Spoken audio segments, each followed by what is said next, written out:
বিয়ে হলেও আবদার ফুরায় না। রাত 10টা। নিলয় তার ঘরে বসে ল্যাপটপে অফিসের কাজ করছে। হঠাৎ তার ফোনে একটা ভিডিও কল এলো। স্ক্রিনে ভেসে উঠল তার বড় বোন রিনি আপুর নাম।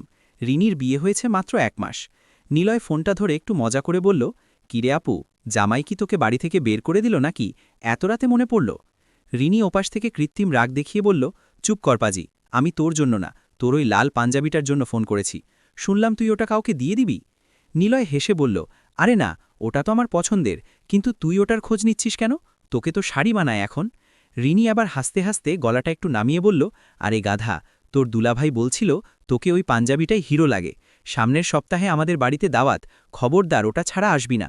আর শোন, পকেট খালি হলে বলিস তোর জন্য বিরিয়ানির টাকা পাঠাচ্ছি। নিলয় মনে মনে হাসল।